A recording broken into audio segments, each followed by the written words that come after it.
Hey everyone, today I will be picking apart the human mind through film, of course. Everyone knows Inception, praises it for its originality, its surreal visuals, but did you know this trippy sci-fi spy action film was inspired by the animated psychological thriller Paprika? Many people are obsessed with drawing comparisons between Inception and Paprika, and even go as far as to call Inception a knockoff. After all, it wouldn't be the first time inspirations drawn from Satoshi Kon's work would fail to be acknowledged by a Western director. And I mean, undoubtedly, Nolan could have been more transparent about his inspirations, but sweeping those debates aside, the movies, while having similar foundations and aesthetics, tackle entirely different themes, concepts, and existential ponderings, while following a group of individuals who can enter the minds of others through dreams. So, how does dream theory bridge the gap amongst cultures and mediums? Well, let's take a look at the similarities and shot compositions between Paprika and Inception. Perhaps the most iconic scene of Inception is the zero-gravity fight scene. While infiltrating Robert's subconscious, Cobb's team builds a three-layered shared dream, the second layer being Arthur's, which takes place in a hotel. A zero-gravity fight ensues in a hotel hallway.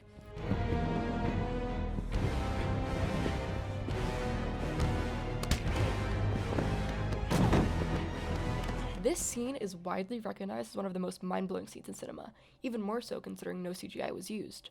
But what's most interesting is the extent setting can impact the shot's dreamlike composition.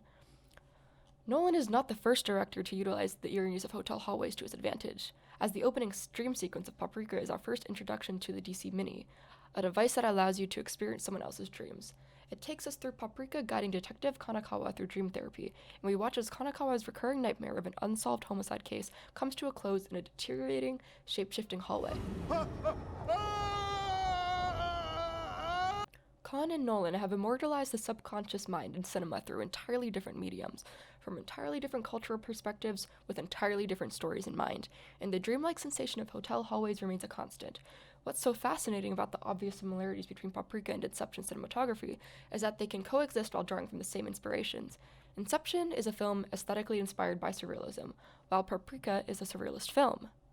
Let's talk escapism, the tendency to seek distraction and relief from unpleasant realities, especially by seeking entertainment or engaging in fantasy. Both Inception and Paprika stress the danger of losing touch with reality, from Cobb warning Ariadne to never build dream worlds out of memories, to the empty happiness in Paprika's recurring dream parade motif. In Paprika, the dream parade is representative of the collective things left forgotten in our unconscious mind, and when a new person joins the collective dream, a new object joins the parade. It is a physical manifestation of the absurdities of modern life, the rise of consumerism, the resignation to depression, the reliance on escapism, and the seductiveness of greed. To put it simply, being invaded by this collective dream, being infatuated with delusion, and losing touch with reality drove multiple characters to attempt suicide. Sound familiar? It should. Mal, Cobb's deceased wife, the main antagonist in Inception, took her own life because she wanted to live inside of the dream reality she and Cobb conjured up. This fills Cobb with unresolved guilt throughout the whole movie, and it manifests itself in the world of dreams, Mal's projections easily invading them and further complicates his relationship with reality.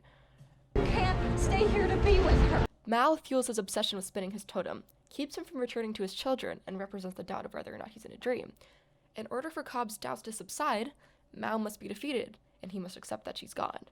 This is a story that draws you so far into the plot you forget that it's a story about grief, love, loss, and acceptance, and that's what makes it so jarring. You said you dreamt that we'd grow old together. But we did. Inception's ambiguous ending never fails to strike up a debate, but investing your time into whether or not he is still dreaming would be to ignore the entire point. Cobb not caring enough to check if the totem stops spinning is a brilliant way to convey that he has let go of the doubt, that he has let go of Mal. So, Inception is a commentary on accepting reality. Cool. Flip the script. Paprika is not a story about loss, nor is it a story about accepting reality. It's a story about identity. It's a story about selfhood. It's a story about dreams, about nightmares, about how 嘘から出た誠じゃないか。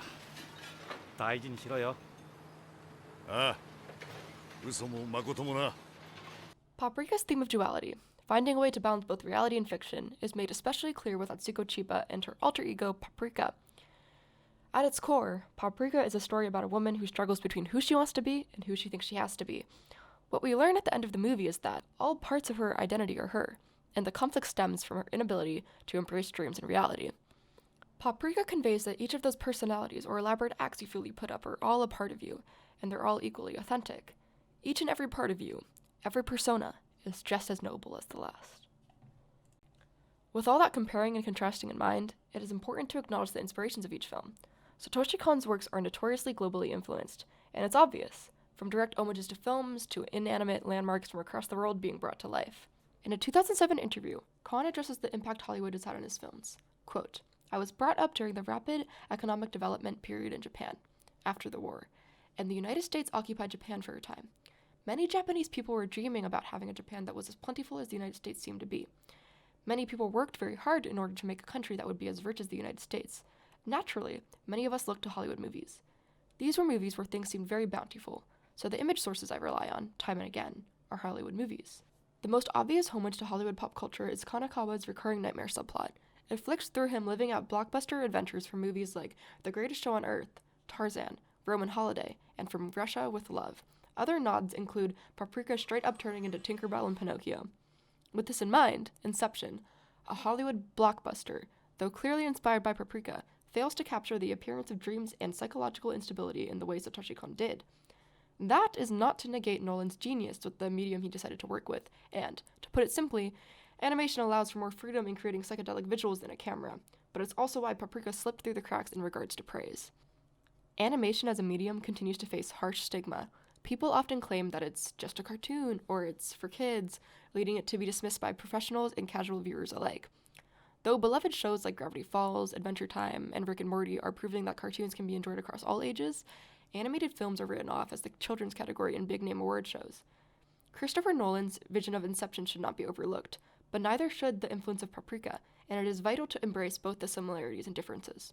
To quote a certain detective in cinema, "It makes no damn sense." Compels me, though. With that said, take my interpretations with a grain of salt. After all, that's the wonderful thing about dream theory. From a psychological perspective, some aspects of dreams absolutely have a deeper meaning. Other things? Complete nonsense. The same goes for movies, after all. They're the closest we can get to dreaming with our eyes open.